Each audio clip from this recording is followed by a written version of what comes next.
I'm Rob. And I'm Dave.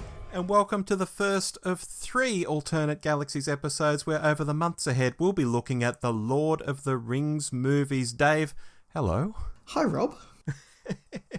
We're here because earlier this year I floated the idea that we should look at these movies and you gave me one rather startling admission.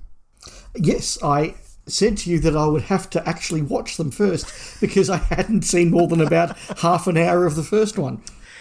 Yeah, wow. Now, we'll get to that question as to why that is in a minute.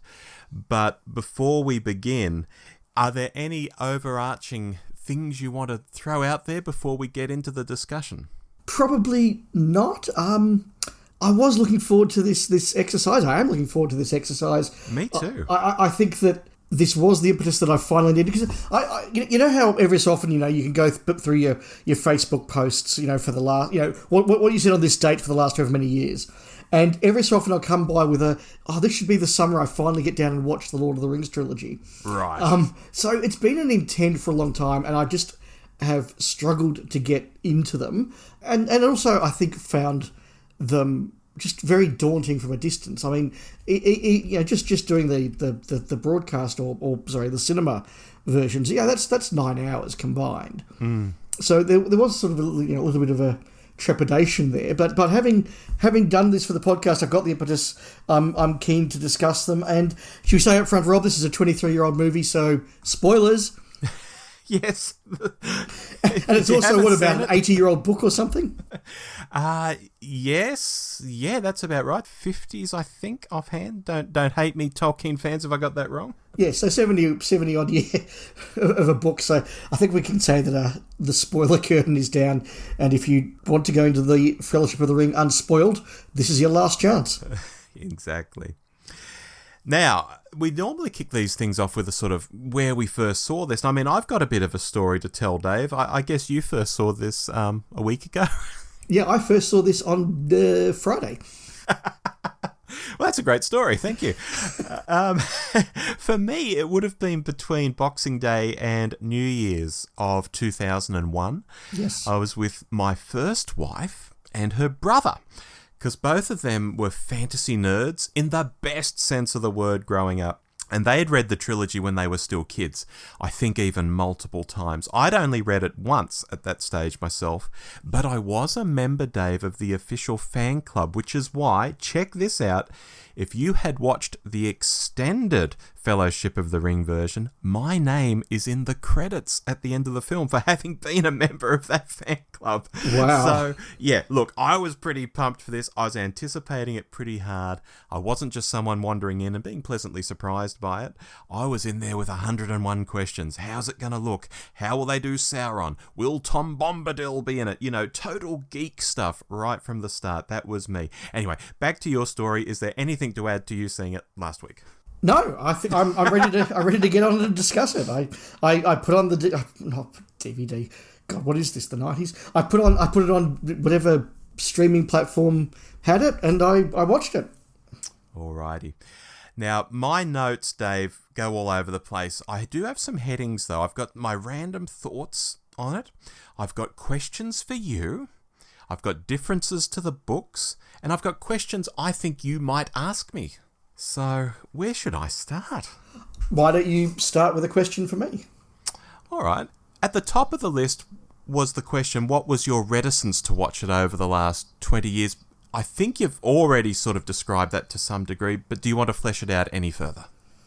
Look, probably not a lot to add. I missed them because I was away those summers doing some other activities, and I was only at uni at the time, so I wasn't able to see every movie.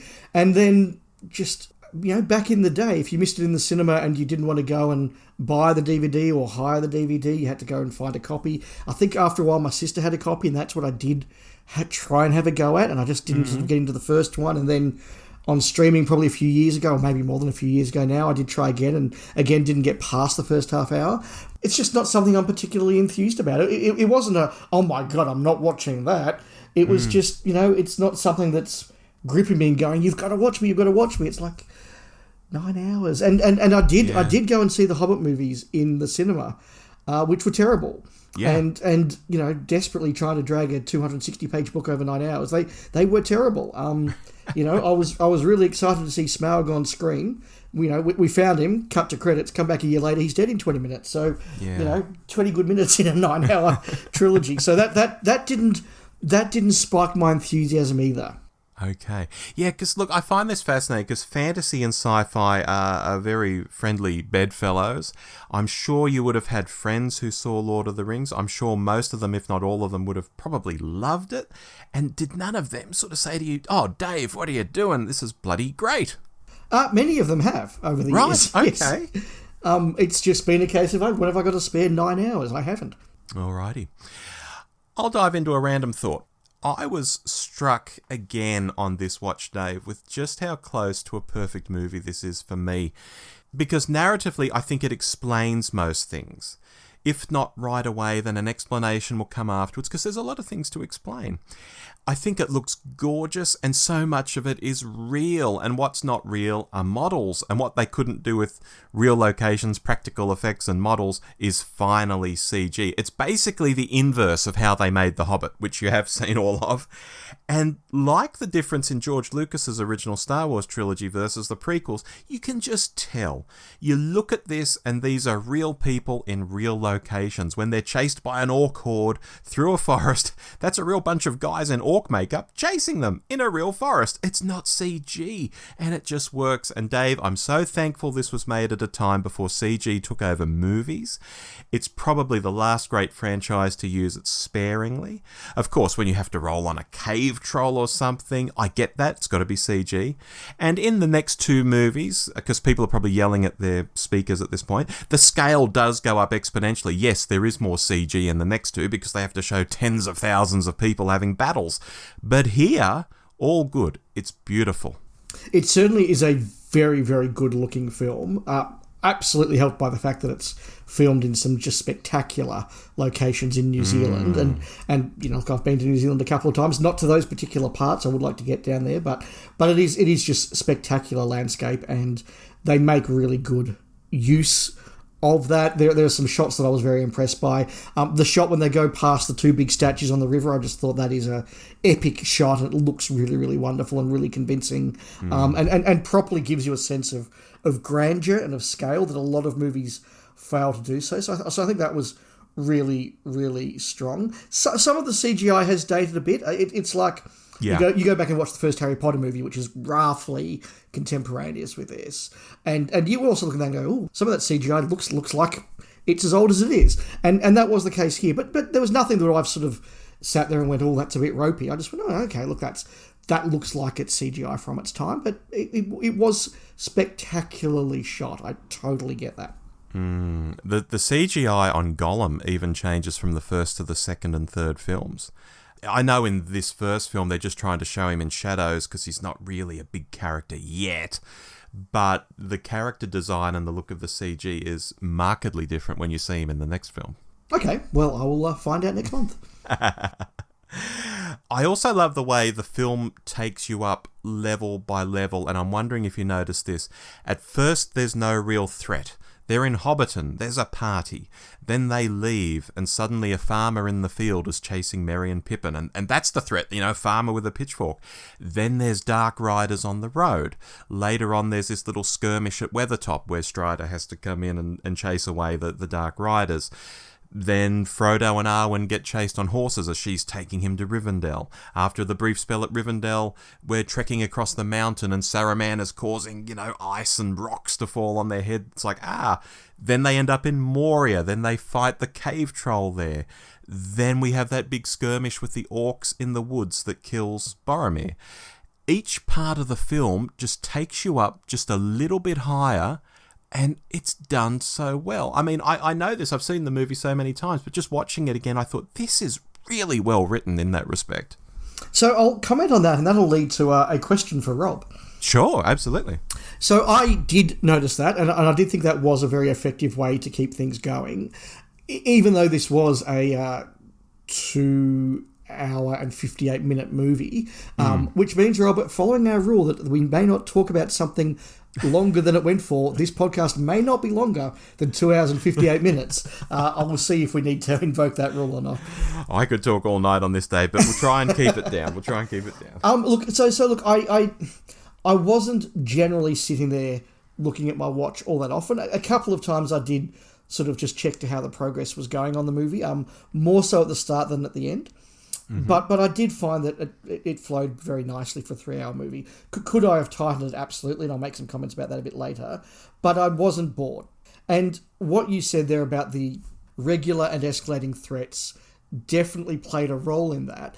But also there was part of me that was watching it going, oh, we've had a bit too much walking or a bit too much conversation or a bit too much background. I guess there's going to be a party of orcs around the corner in a moment. Oh, yeah, there is. This is just the way they're going to keep us interested because we haven't had an action scene for a while. And my question to you is, Rob, was that structure of, walking and talking orcs, walking and talking more orcs, walking and talking big scary orcs, is that a reflection of the way the book's structured, or is that something they've particularly done to make this work as a movie? Look, it's probably about 15 years since I last read the books, but in my mind, no, the books are a different kind of structure to the films. Right. They've taken all the bits from the books and just put it into a way that works as a movie. That makes sense. Basically. I did my own, I made a note of this, I did my own curiosity check on the time that the movie had been running when I was watching it this time, and we had just passed the 2-hour mark when the first niggle in my head was, how long have I been watching? It was the 2-hour mark. I think it just motors along. And I remember something when I was seeing it back in 2001. It ended and I was like, okay, it's over. How long was that? 3 hours? Are you kidding me? I couldn't believe 3 hours had gone by. Interesting. Okay, I guess that's a good segue into probably one of the bigger points I had. And this does lead into sort of me not being able to get into it before, as I've sort of said.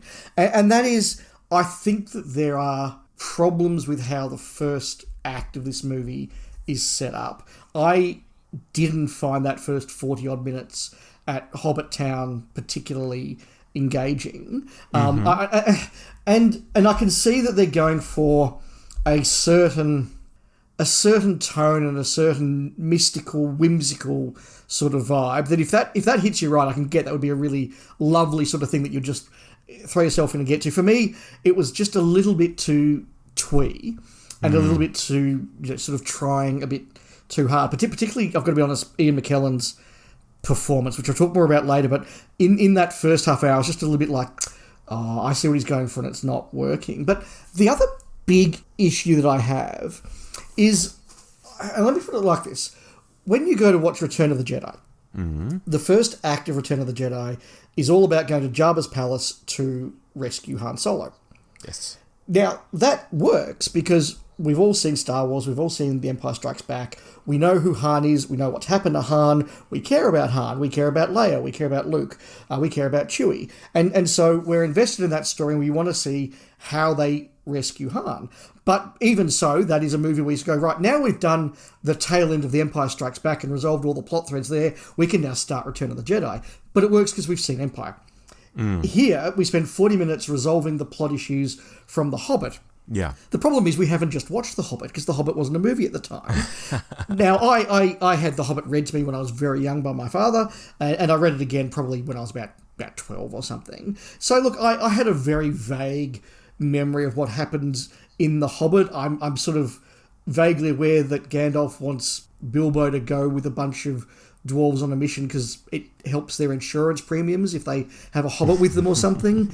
And then they find a dragon, and then the dragon gets killed by some villagers, and that's about the limit of my knowledge of sort of the Hobbit from the books. So yeah. I was watching this first 40 minutes just going, well, why do I care about this? This is wrapping up plots from a movie or a story that I haven't seen and that doesn't exist. You expect me to care about Bilbo Baggins. You're giving him his character. He's a bit of a grumpy old bastard. Oh, and now he's buggered off. And now I need to learn about Frodo. And okay, now we've got this ring, and okay, I kind of get the vibe, but without being invested in the previous story, I found that first 40 minutes really just like, can we start the actual movie now, please? That's fair. I think a lot of people who saw the movie would have read The Hobbit and been familiar with it and just been so excited to see the scenes with Ian Holm playing a younger Bilbo, because essentially they were seeing The Hobbit, they were seeing a film that didn't exist. Yeah. You know, in those scenes where he's picking up the ring and encountering Gollum and all of that. I think they have to play up the importance of the ring and explain it, because the whole 3 movies are about getting this ring to Mount Doom. So they have to show that, and I think the process of showing that they can't... I was surprised. I'll just butt in on my own comment. I was surprised, actually, at how much backstory they do show in flashback. I always knew they did that, but there was more than I remembered when I watched it this time around, which was just curious. But look, I think they have to show the bits of The Hobbit, how the ring got chopped off Sauron's hand and ended up with Isildur, and how then Isildur got killed and it fell into the river, and then eventually the guy who becomes Gollum, Smeagol, picks it up, and it takes over him, gives him very long life and all of that stuff. They have to sort of tell all of that story to explain why this ring is very, very, very, very important, and why, like, when it's offered to Gandalf's like, oh, no, don't tempt me with that, and why when it's offered to Galadriel, she also refuses it in her own way. And I also think they have to show this bucolic kind of lifestyle that the hobbits have, because things are about to go to hell over the next, well, the rest of this movie to some degree, but certainly in the second and third movie there's going to be big battles, and it's essentially Tolkien's, almost his take on World War I and the mechanization of the modern world and all of that stuff that had happened in his lifetime. I don't know if I'm going on too much here, but I think it's just about right. Maybe there are some trims you can make, but I think showing why the ring's important and showing this lovely country lifestyle is very important to offset with what's to come in the next 9 hours, because we have a lot of time to play with. So spending half an hour, 40 minutes on this at the start isn't actually that bad when you think of it as a 9-hour thing. Sure. That said, it was a choice to make it 9 hours. They were obliged contractually to make it 9 hours. Look, I agree with everything you're saying. I do see the rationale for it, and it wasn't terrible. I'm not saying it was, but and I've got to say the way they sort of did the ring stuff actually was quite good, and they did sort of show it corrupting Bilbo and Gandalf's fear of it and all the rest of it. So that was quite well done. It was just, for me, the combination of this very twee sort of setting. The feeling that this was just wrapping up a plot that I hadn't seen and didn't care about, and a couple of odd performances. The combination of all of those meant that the past times when I'd watched it, I'd got to about the half-hour mark and just gone, yeah, I think I might just take a break for now, and not gone back. This time, because I was doing it for the podcast and you were encouraging me, I did keep going, and I've got to say, once what I would call the actual Fellowship of the Rings movie started, I got a lot more into it. Right. Okay. From my questions for Dave list, what did you like about it then, and why? So I'm going to highlight something here that really, really stood out for me, and that is the performance of Elijah Wood as Frodo. Okay. Now, I know of Elijah Wood. I've seen him in Deep Impact. I've seen him in Dirk Gently, and I've seen him sort of doing a lot of panels. There's a YouTube video of him doing panels and turning up on stuff, and I sort of thought, look, this guy's a pretty good actor, and he seems like a really good guy, and he's really into stuff, and he seems to have sort of been very careful about what he chooses to do as an actor now, because he's done the whole Lord of the Rings thing. He's never going to do anything bigger than Lord of the Rings, and I've got a lot of respect for the guy, but I hadn't realised just how good an actor he was, and the way in which he just brought Frodo to life as a character who was charming, has charisma, he's brave, he's terrified, he's uncertain, he's unsure of himself. The decisions that he makes along the way were all really interesting, but there was just a very wonderful sort of presence that Elijah Wood brought to that character that I thought absolutely worked in anchoring the movie. It's something that I hadn't expected. I think when you look at him on the poster or in shots, you sort of go, well, that's a slightly weird-looking guy being made to look even more weird. and it doesn't work as a still. I don't think it looks right as a still. But live, in action, was a wonderful, wonderful performance. That was something that I really wasn't expecting from the movie, and was in probably my biggest positive of the movie. It was just fantastic. Oh, wow. Yeah, he does have this slightly otherworld look to him, particularly through the eyes. He actually looks like a girl I went to high school with. Yeah, he does have a bit of an androgynous sort of look. Yeah, and I don't mean that in a funny way at all, but with the longer hair and the big blue eyes, he looks very much like someone I went to high school with. Yeah. I made a note about Frodo in terms of the change that he goes through in this film. It's interesting this time around because I noticed how happy-go-lucky Frodo is at the start of the film. Not just in the Gandalf scenes where he's like, "Oh, Gandalf!" and he jumps onto the cart and all of that. But actually at Bilbo's birthday party, he's dancing with girls, he's having a great time, and by the end of the film, by the end of the Fellowship, he's already broken. You know, he's been stabbed by the Nazguls with one of their wraith blades, he's almost been skewered a second time, and only saved by the mithril chainmail that he had on. He's had terrifying encounters. Gandalf has died in front of him. He's got the Eye of Sauron on him a lot of the time. He feels Boromir as collateral damage from his mission to destroy the ring. He's already well down the path of being changed forever by these events. And I just compare it to Frodo at the start of the film, who isn't levels of Merry and Pippin sort of levels of arsing about. They're shown to be like the clowns of the piece.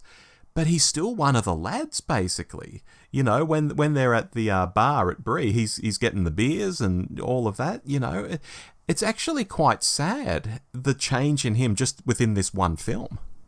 Yeah, I think that's a really good observation, and it's something that did stand out to me as well. And you did mention the whole World War One allegory here, and yes. and I think that's exactly what it is. It really does reflect that young 17-year-old British lad, you know, I'm going off to have an adventure I'm going to fight the Bosch, and you know, it's all going to be fun. My friends all signed up after school or after uni or whatever, and then they hit the reality of trench warfare and mechanised warfare, and it's just utterly horrific. Yeah. I think that you can absolutely see that experience of Tolkien, and that what you can see what Tolkien's doing there and what he's drawing from, absolutely, and Wood perfectly captures that, and those last couple of scenes where he's sort of like, well, you know, bugger this for a game of soldiers, let's just, you know, get on the boat and piss off. You're right, there's a wonderful contrast in it, and it lands well because of the performance. Yeah, and as we get into the next two films, he and Sam get their own plot thread. Merry gets his own plot thread. Pippin gets his own plot thread. Aragorn, Gimli, Legolas get their own plot thread. So they all end up in this big war, but they're all doing... No, I haven't seen it yet, Rob. They're all doing different things. I'm not going to tell you what they're doing. I'm just going to say they all end up doing different things. Fair enough. Look, while we're in this sort of area, I'll ask you then, what did you not like about this and why? Probably the biggest weakness I had watching this, and the moments that I was really taken out of it, were the ones involving the wizards. Mm-hmm. Christopher Lee particularly, I just felt sort of rocked up, and the script is clearly trying to do a big bait and switch, like, oh, he's a friendly wizard, but actually no, he's wicked, and he's turning on Gandalf.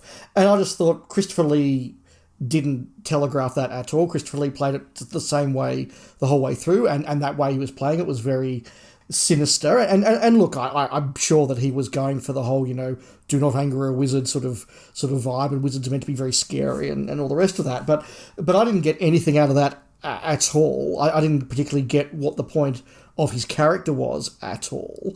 And it was incredibly obvious when Sauron and Gandalf were fighting. Like, we're talking, you know, John Pertwee levels of, this is obviously not that actor taking part in this. It was just filmed in such a because clearly those two actors can't do what the script needed them to, so it was filmed in a way that just highlighted that and showed it. And I think the other problem is, and this is not just a Lord of the Rings problem, this is a very consistent genre problem, fights between wizards are wonderful in books. They are almost never effectively portrayed on screen unless you're going to go a full sort of Mickey Mouse in Fantasia, you know, just completely wild and wacky type thing, which is not the tone they're going for here. It's the same in Harry Potter. Epic duels between wizards in Harry Potter basically end up being two wizards pointing their wands at each other with a few sparks coming off, or a couple of CGI effects. And I felt that was kind of the same here. That whole aspect of the plot didn't work for me at all. And I thought that Ian McKellen's performance did improve as he went along, and the gravity of the situation became bigger, I just found him a little off-putting in that first half. In my list of questions Dave might ask, I did jot down, what are the wizards? How is Saruman Gandalf's boss? As one of the questions I thought you might have asked me. I'm not sure you're asking that necessarily, but were you interested in knowing more about their background?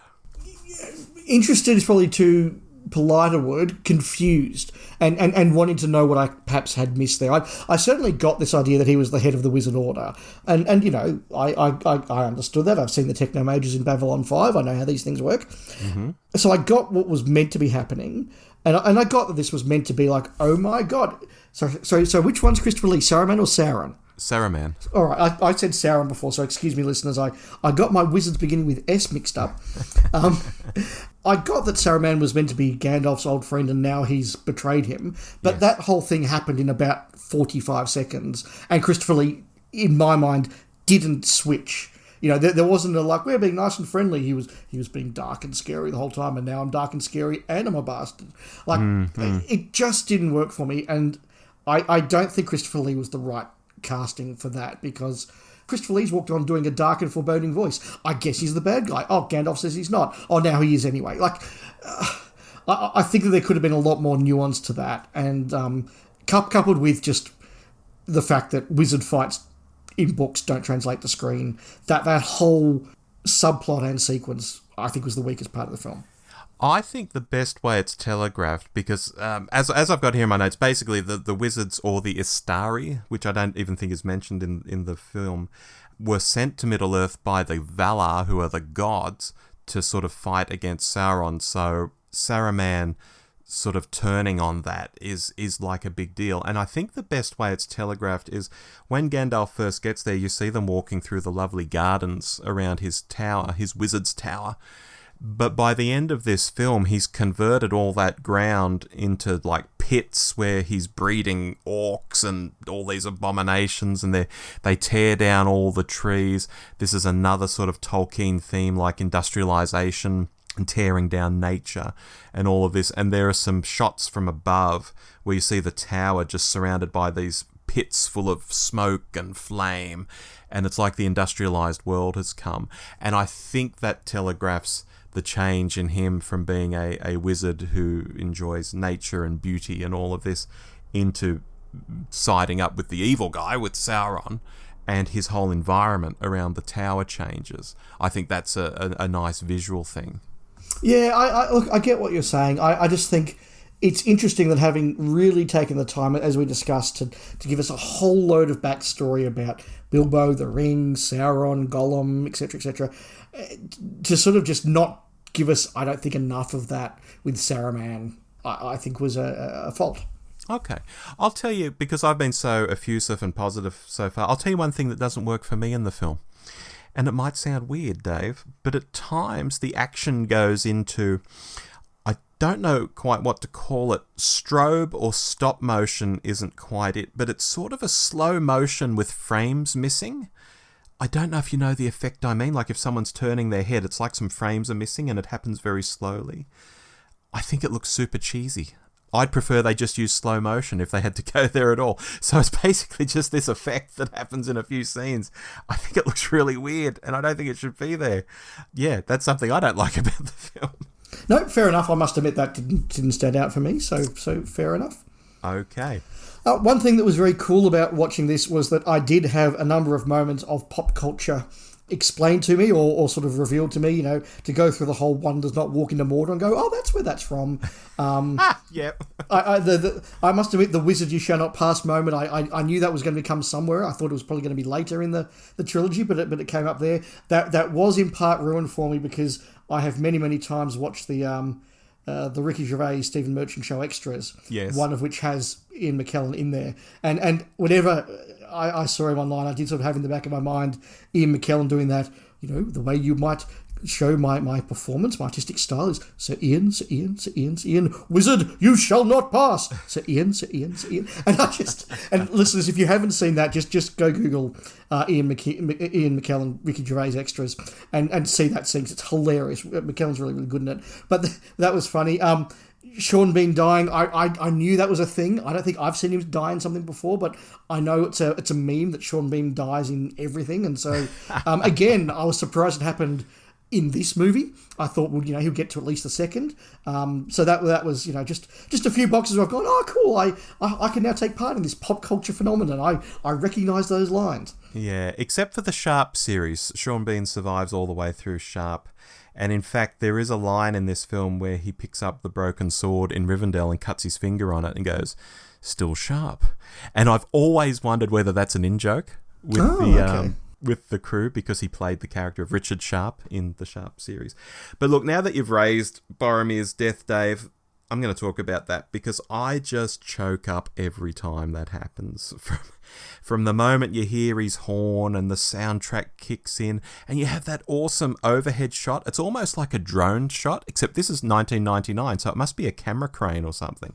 Yeah, I had a similar thought, just to break in there. Some of those shots where you sit there and go, oh, yeah, well, that's just a drone shot. And they go, well, no, that must be a proper chopper shot or a crane shot. And yeah, like when you realise that this is a generation before's tech to where we are now, it becomes even more impressive. Sorry to break in, but yeah, you made that point. Yeah. When they're walking across the mountains in the snow, that's absolutely a helicopter. Yeah. Absolutely. Anyway, the shot's just extraordinary. You get to him fighting, it's done so well. But when Lurtz, which is the name of that sort of lead orc, shoots him with the first arrow, thud, and there's silence. That silence was so shocking in the cinema, and it still works in the lounge room. I mean, I've got a nice sound bar and a subwoofer and all of that, but my God, even in the lounge room it works. And then Aragorn dives in, has his fight with Lurtz. That's very exciting. And then that death scene where he's like, I would have followed you, my brother, my captain, my king, and all of that just reflects Boromir's recognition of Aragorn's leadership. Because remember earlier in the film, when he realises Aragorn is descended from the kings of Gondor, and he is only the son of the steward of Gondor, and he's all piss and vinegar and like, oh, Gondor needs no king. But at the end, he acknowledges this man, not just as his brother, but as his king. Oh my God, that kills me, Dave. It kills me. Look, I won't say it killed me, but it was definitely very, very well done. I mean, Peter Jackson is clearly a fantastic director. We know that. I mean, Meet the Feebles was a classic. Sodomy, how I love the act of sodomy. Trevor, I want the... Anyway. He's a fantastic director, and the way that it's shot in the woods, the way it's done is very, very effective. It does land, it does have resonance. It was amusing to me as well, because as that final battle started to happen, and I was sort of doing of course, we haven't been 20 minutes without an orc attack, I guess. There's an orc attack now. Oh, look, 2 people with 2 swords are going to take out 50 orcs. Oh, okay. They have been overwhelmed this time. And, they have taken the little gay hobbits, and, they have killed Sean Bean. And okay, maybe I, shouldn't have been quite as cynical about this, because, I was saying...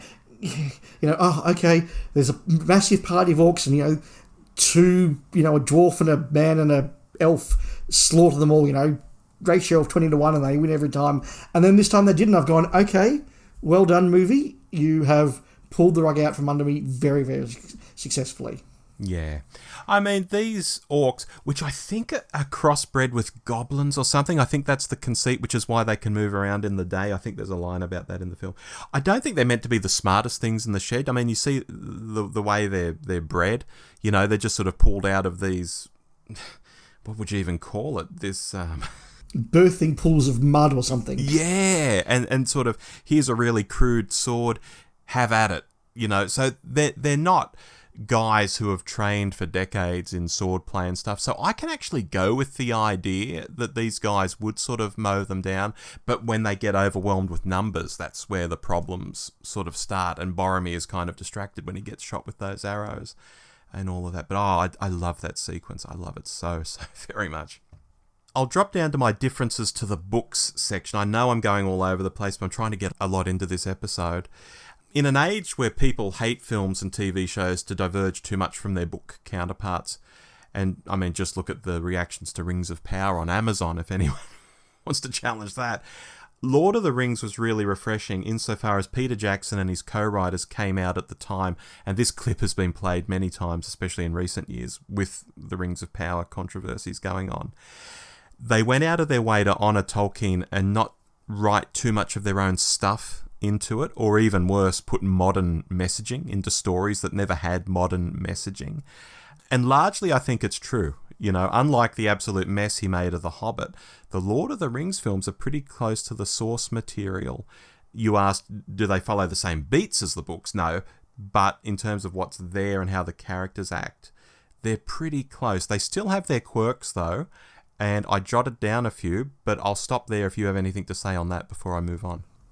No, I think that is right. I mean, Jackson isn't inserting modern messaging in there, but he is absolutely reflecting the contemporary messaging of the material when it was written, as we've discussed. And I think that adds a certain amount of gravitas to it. And yes, tonally it is very, very much a Tolkien book, and I respect it for that.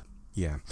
So the things I jotted down are character development, because some characters like Arwen are given more screen time and depth, while others like Tom Bombadil, who I mentioned earlier, are omitted entirely. All the Tom Bombadil stuff is gone.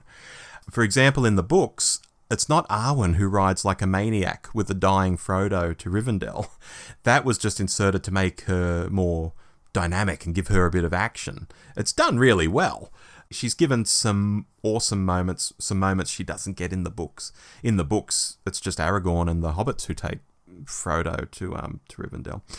Action and pacing. I think the books, and this is what goes to what I was saying earlier, do include more action scenes and visual effects just to help with the pacing, whereas the book's a bit more reflective. And finally, the Fellowship dynamics. The dynamics in the Fellowship are slightly altered, and some of the relationships and interactions are emphasised differently. Like in the films, the relationship between Legolas and Gimli is much more pronounced for comic effect, unlike the books. Okay, that makes sense. You mentioned there the elves, and that's probably something I want to touch on. Yes. That again, beautifully shot, really, really interesting. I think Orlando Bloom is making some interesting character choices that sometimes work and that sometimes don't work, but he certainly looks the part and pulls off that part really well. The city's really, really good. When Frodo goes to meet Galadriel, thank you, that was probably a little bit too overwrought for me. And I didn't need to see Bilbo there. I was sort of like, no, we got rid of you. Yeah, your hangover. Go away. Did you notice that he'd already aged because he didn't have the ring?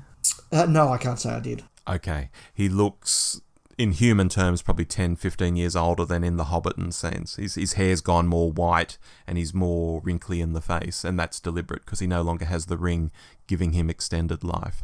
Okay. Yeah, no, I must admit I didn't notice that. But okay. But the way that they're sort of arguing, and you've got these different factions, between the dwarves and the elves and the people and all the rest of that, and Frodo's the one to sort of rise above it and go, I will take the ring, and then Sam, who we need to talk about, comes in and supports him and everything. I thought that did work really, really well. When they said you have formed the Fellowship of the Rings, I've gone, it's a real fellowship. It's an actual. Oh wow, that's cool. I just thought it was the name of the book. There you go. It is more literal than I thought it would be. So that was a nice moment for someone who didn't know the story. Did I particularly invest in all of the members of the Fellowship? The answer's no.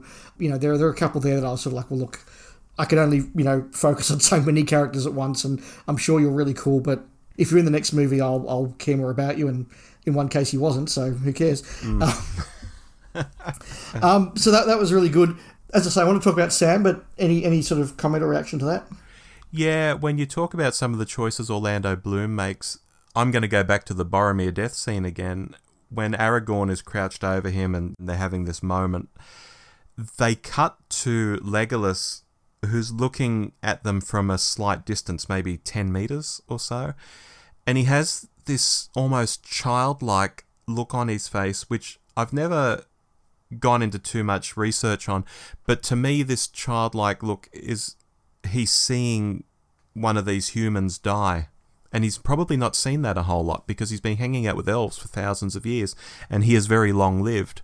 And to see a human like this dying, I think he finds it very curious. And his face really sells it for me in that moment. It might be something you just completely blanked on completely because you're not thinking about that. But for me, there's this look he gives in that scene I find quite a extraordinary look. Oh, no, don't get me wrong. There are definitely some moments that Orlando Bloom has as Legolas that are absolutely fantastic. And you again, get why he's cast. He looks the part. It's really, really good. There are just some other ones where I've sort of gone, I don't quite know what you are aiming for there. And it's interesting, although I think the Hobbit movies are terrible, because they are, Orlando Bloom, I think, is actually one of the standouts in the Hobbit movies. Not to say he's a bad actor here, I'm absolutely not saying that, but Orlando Bloom with sort of 10, 15 years of more acting experience coming back to do the Hobbit, you see a definite benefit to that experience. And I think that's really cool. I mean, he was incredibly young when he did this. Oh, super young. I want to say like he was about 20 or something ridiculous. Yeah. And he's 20 in a cast that has a lot of veteran actors around him. So I think occasionally that youth and inexperience comes through. No, oh my God, that was terrible way. Just in a, not quite sure what you were doing there, Orlando. Interesting choice. I'm going to pluck something from my questions Dave might ask folder. And that's to do with the bridge at Khazad-dûm, which is where you shall not pass. Did you hear that right? The bridge at Khazad-dûm? Only when you said it then. And who else fell into a pit at Zahar-dûm? Well, of course, John David Sheridan. And then what happened after that? That might be a clue for the next film, Dave. Oh, God, he's not going to marry Delenn, is he? But speaking of Delenn, the Minbari are very elf-like, aren't they? Yes, that's true, actually, yes. There's a lot of parallels between Lord of the Rings and Babylon 5. Okay. I say no more. No, fair enough. Everyone had told me before I saw this movie that, and pop culture kind of told me this as well, that all the hobbits that aren't Frodo in this movie are annoying. Okay. And I didn't find that at all. I thought Sam was a really wonderful character. Look, not as brilliantly portrayed as Frodo was by Elijah Wood, but we're going from an A+ down to an A. I'm not having a go at the actor at all. He was really, really good. He just wasn't as charismatic and phenomenal as Frodo. But I thought that there was again some real heart in that movie. I understood his motivations. I understood what sort of person he was. And I thought that relationship between Frodo and Sam, that also goes again from that, to again, you use the analogy. A couple of schoolmates who are signing up for an adventure and suddenly find they're in the trenches together, and the way their dynamic changes between them, the way they both age, the way they both become sadder, and the way that means their relationship becomes both stronger and different, I thought was really, really well portrayed. Was I particularly blown away by Merry and Pippin? No. But was I annoyed by them? No. They both served a function. Neither loved nor loathed them. They were there. They were fine. But you've absolutely got it when it comes to Frodo and Sam, that World War I trenches experience. Modern audiences try and put a lot of things on them that aren't really there, but that's absolutely what it is. It's like an officer and his Batman from World War One or something like that. And even when Sam is wading out to get to the boat and Frodo's like, "You can't swim," he's like, "I don't care. Made a promise. I'm coming with you." It's just this beautiful friendship that they have. And camaraderie. It's really good. Yeah, no, I agree. That works really well. Rob, I've exhausted my dot points, so I'm now entirely in your hands as to where we go from here. Okay, let me throw it over to the Howard Shore soundtrack then. This is really iconic music to me, Dave. It's not quite Star Wars level for me, personally, as I think Star Wars just got to me at the right age. My brain was more plastic. And quite simply, I've seen Star Wars more times than Lord of the Rings. It might actually surprise you that I wouldn't have seen any of these three movies individually more than 10 times. And the second and third films probably even less than that. I've always treated them like, this is something I love, reserve it for special occasions, maintain the magic, watch it every few years. And so for that reason, the music isn't quite as ingrained as having seen Star Wars like 5,000 times or whatever. But the music, Dave, what did you make of it?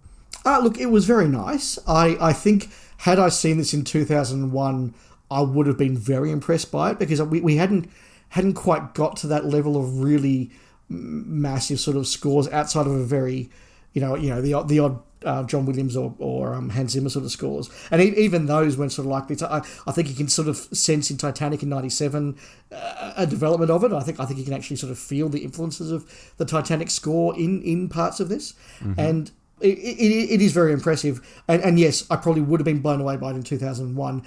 Coming to it in 2024, I was like, this is good, but the standard has raised a lot in the last quarter of a century, and so it didn't stand out for me compared to many other movies I've seen. Okay. Yeah, no, that makes sense. Why don't I rip into a few more questions for you then, as we get into our last 10 minutes or so? Sure. Did anything in the film not make sense? I guess in another way of putting it would be, do you feel it explained everything well? I think it explained everything adequately, at least. Some things were better explained than others, and Saruman is probably the highlight of the what the hell was that about for me. Okay. And there are other things like exactly who is Sauron and what is his motivation. I assume that, he's...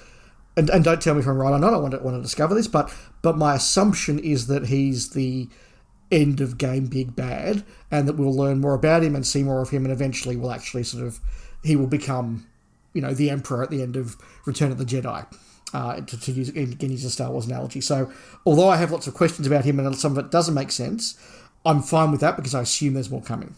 Okay. In my questions, Dave might ask, I did have a who is Sauron, but I won't answer any of that.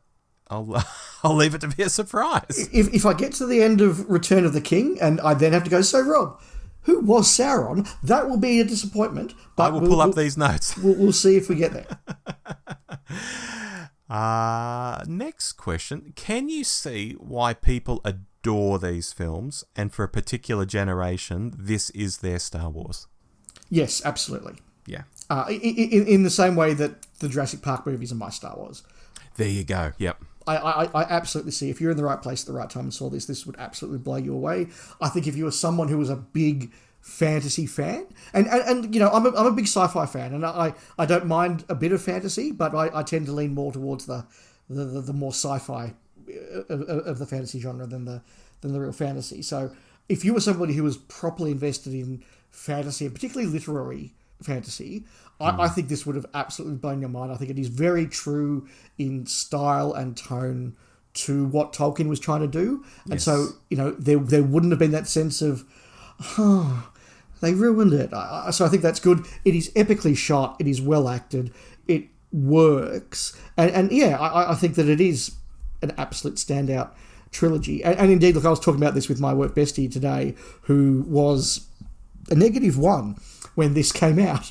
Oh, really? And he came to it as a kid on DVD, and it's a big part of his childhood and a big thing that he loved. So this is an incredibly well-made film, and I absolutely get this. And I suspect, had you seen it in the cinema in 2001 in context, it would absolutely have been like someone in 1977 seeing the Star Destroyer for the first time, or like me in 1995 or 94, whatever it was, seeing the dinosaurs roaming the plane in Jurassic Park for the first time. It absolutely would occupy that space in someone's mind. Yeah, you're absolutely right. And I mean, I'm someone who saw the Star Wars films from Empire onwards in the cinema, so I'd already had that sort of experience in my younger years.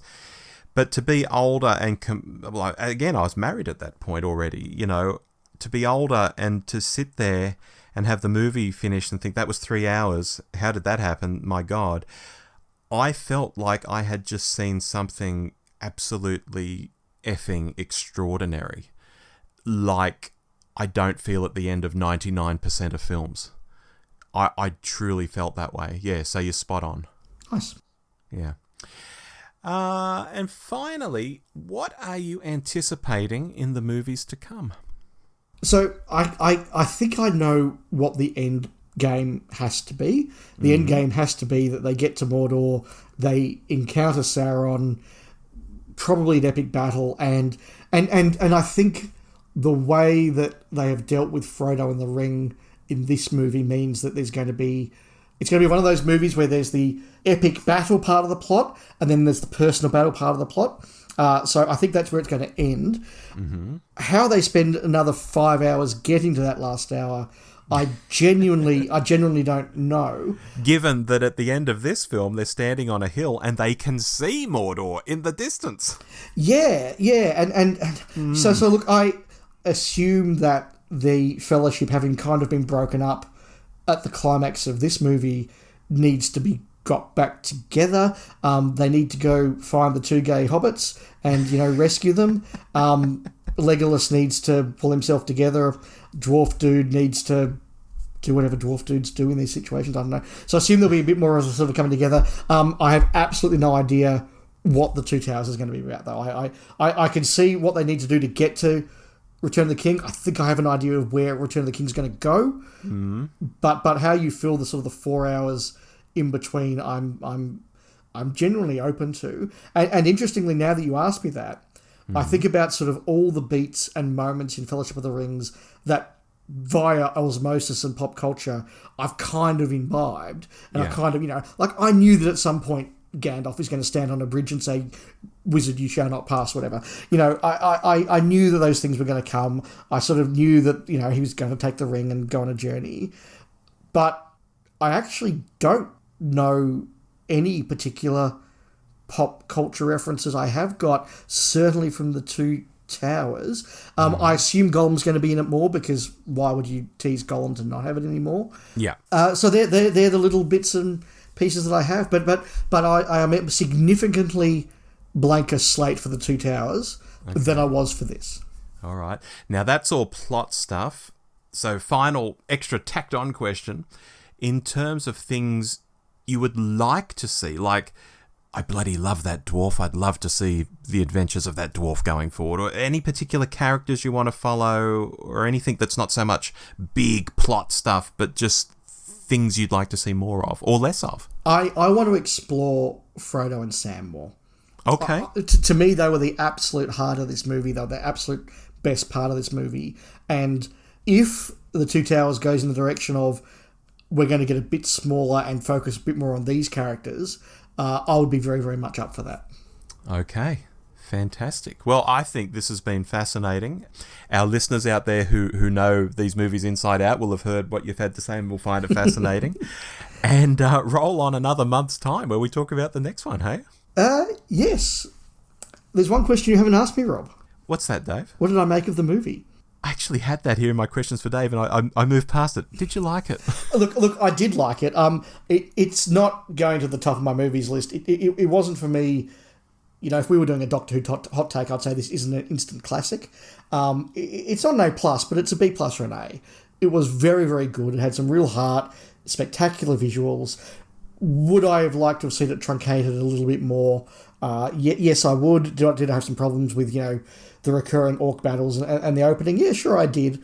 But overall, for a 3-hour movie, it flowed along very easily. I did watch it all in one sitting, which I genuinely wasn't sure I would do. Mm-hmm. But I did put it on and just let it flow, and it flowed really nicely. The score was great. The visuals were great. The acting's great, mostly. It was an enjoyable movie. Is it sort of, schlock adventure like Star Wars that you could put on any time and just sort of go, hey, what a fight, what a battle, what an epic movie? No, it's not. As you said, Rob, it's not something you just kind of put on for 2 hours and just have a bit of disposable fun. It's a bigger movie than that, and it's a more serious movie than that. Yeah, it was very good. Not a personal favourite, but very good. Well, two thoughts I can leave you with is, number one, you've mentioned how The Hobbit was stretched out into these 3 movies and didn't deserve it and was terrible and everything. I would say the opposite is true with Lord of the Rings. There is plenty of material to go across the 3 films. So you're not about to embark on a movie next that is stretching things out by any means. And just on the Doctor Who sort of tip that you brought up there, think of this maybe as the first part of a 3-parter. And when you get to the end of the 3 parts, you might look back and see the whole as different. That's interesting, actually, because you're right. In my mind, I do think of these 3 movies as 3 stories, in the way that Star Wars, Empire and Jedi are. And so, yes, maybe when I watch the other 2, I will see it more as one story. Yeah. So that's something interesting. Final question for you, Rob, just completely out of the blue. Have you seen the 2017 movie Tolkien? No. I'm going to put it to you that after we've done these 3 movies, I'll get you to watch that and see what you make of that. Now, whether we do a whole Alternate Galaxies on it or we sort of do a 5-10 minute addendum at the end of a Doctor Who show or something, we'll see. But having watched these 3 for the first time and having had this conversation particularly, I'm now very interested to know what you'll make of that movie. Okay. I do know his biography pretty well, and in terms of what he's done, I mean, we've been riffing on the World War I stuff earlier, but that's only just one part of Lord of the Rings. But I've not seen like a biopic of him, which is what it sounds like. It's not quite a biopic. It's part biopic, part movie. Okay. Nicholas Hoult, I think, plays Tolkien. Great. He's great. Yeah, he is great. I'll leave it there, but that just okay. That's a possible addendum to all this. Alrighty. Well, listeners, hope you enjoyed that. We'll be back in a month to talk about The Two Towers. And at that point, we'll be halfway through. It's basically The Empire Strikes Back of Lord of the Rings, Dave. So hope you enjoy that. Me too. Until then, though, I've been Rob. And I've been Dave. And we'll see you next time on Alternate Galaxies.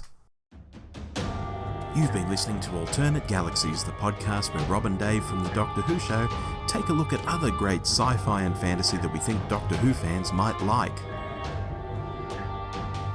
You can reach us at hello@thedwshow.net, on Twitter @thedwshow, or on Facebook /thedwshow. Alternate Galaxies is an irregular podcast, so stay tuned to the Doctor Who show and other programs on our feed to know when the next episode's coming. Our theme music is called Wretched Destroyer and is by Kevin MacLeod. Find him at incompetech.com. Well, that's it for this episode. We hope you enjoyed the show, and we'll talk to you again soon. Bye-bye!